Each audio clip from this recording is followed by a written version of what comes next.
Courtyard fan line is open here on the Rich Eisen Show. Dennis in Philadelphia, Pennsylvania. You are on the program. What's up, Dennis? Hey, Rich, love the show, man. I was feeling the gaga for a second. I'm not going to lie. Okay, very good. I like it. I'm going to tell you why the Texans are going to win. I don't think Belichick is going to let this kid rip it on 3rd and long, and there's going to be a lot of 3rd and longs tonight with that front 8, just having 8 in the box. I don't think they're really going to trust this kid to throw deep, and is going to get him in a hole, man. I think the Texans got a little bit of offense, enough to score some points. Dennis, LeGarrette Blount, 7, 8-man fronts with him. That's a business decision with him coming downhill. Clowney is a good run stopper. Let's see it. Let's see it. J.J. Watt going to be barreling down all game. Okay. He comes to play. He comes to play every week. Brockman put Dennis down for a Texans. Thanks for calling. Done. In the Courtyard fan hotline. Tonight, let's see it. Let's see Jadeveon Clowney get in the backfield and put Blount on his behind.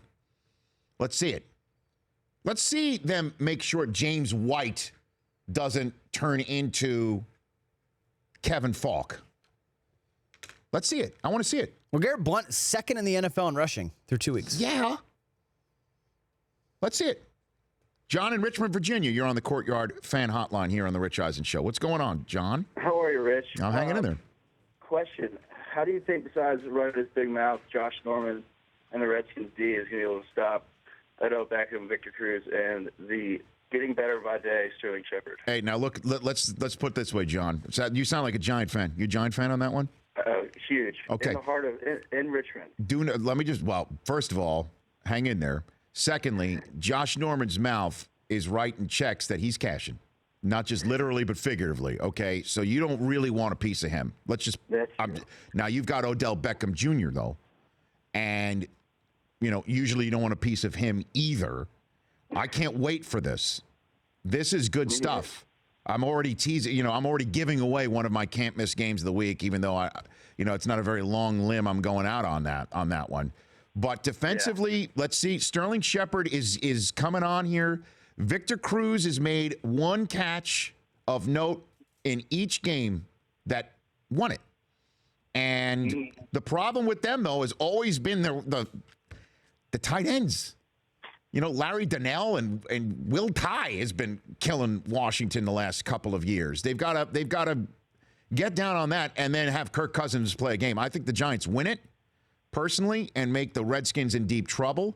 But I can't wait for Josh Norman. John, I appreciate the call, but you do not want to, I know Josh Norman speaks a lot, talks a lot, but he backs it up, man.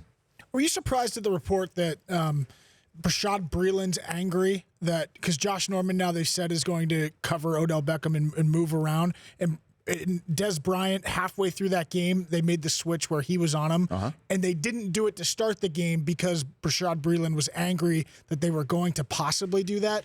After he got torched by Antonio Brown, now we're worried about not even the best corner on the team's feelings. Well, as Jay Gruden said after week 1, Breeland's one of our top corners, and he's got to cover the top people too, and that's our plan.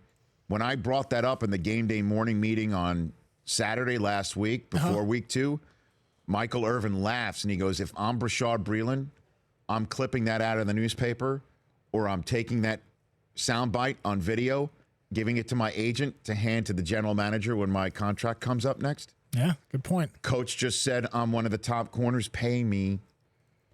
Hey, they paid him $70 million. Let him travel if he wants to.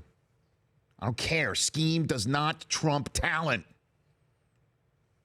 Trevor in Corona, California. You're in the Courtyard fan hotline here on the Rich Eisen Show. What's up, Trevor? Nothing much. Just driving to school. How's it going, Rich, Law, and Brockman? So you have kids in the car right now, Trevor, or you're driving yourself to school? Oh, no. I'm 21. I'm going to college. Attaboy. Okay. Just a quick fantasy question for all you guys. So I'm 2-0 right now in my fantasy league. All right. And I have Gronk, and he's just been sitting in my tight end spot, putting up a 0 for me for the past 2 weeks. What do you mean you didn't bench him? You didn't get somebody else for him? No, I didn't draft a backup tight end. I had no other tight end on my roster except for Gronk. But I picked up Jesse James from Pittsburgh this week just in case Gronk couldn't go. My question to you is Gronk good enough to go tonight? Should I start Gronk, or should I play Jesse James from Pittsburgh. Gronk is start agnostic. If he's active, you play him, Trevor. Period. End of story. End of story. I hope that helps. I hope I took you to school on that one, Trevor. Okay? All right, thank you. You got it. Jesse James, 12 targets in 2 games, 8 receptions, a touchdown last week. The Outlaw, Steagles game. Great name. Steelers-Eagles. Yes. Could be a shootout. You know, I don't mean to. I'm so appreciative of our callers and our listeners and people who phone to the program. And Trevor seems like a bright young man going to school. But that's the sort of stuff with fantasy that drives me nuts. How does somebody who sits with an inactive player on his active roster for 2 weeks start 2-0? How does that happen? I mean, it's because fantasy football It is drives all me nuts. luck. All luck. How many people just heard Trevor and had the same reaction we did, which is like, huh? Really? You're 2-0? For real? And now he finally just picks up Jesse James. And, hey, look, just if Gronk is inactive, just start him. It's working well for you.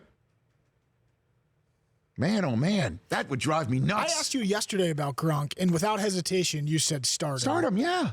And I mean, If he's good enough to go for the Patriots, he should be good enough to go for your fantasy team. And if you really want to just use strategy, when you've got a kid who's never started a game before and might not be able to look from the numbers outside to the sidelines and just keeps his eyes downfield from tackle to tackle, that big 87 is going to flash pretty quick. Courtyard fan hotline is closed. We always love when we open it up, but we'll take your calls throughout the rest of the show still at 844-204-RICH. CourtyardContest.com is a spot for you to show up at to try and win a spot in NRG Stadium. And a suite inside the stadium the night before the Super Bowl. You sleep over. A sleepover inside the Super Bowl stadium. How cool is that? Do they want us to join? Let's see if Courtyard wants that. Okay. Before we offer it. Okay. Don't just assume that, your added value. Yeah, we're like a perk. I don't know about that. Oh. They might want to bring their own friends. Oh, all right. Well, if they don't have any, more than willing. Ah, you're a designated friend. You're the DF. DF. Got it. CourtyardContest.com. Enter Courtyard Super Bowl Sleepover Contest for your chance to win. The Rich Eisen Show, weekdays at noon Eastern on Audience.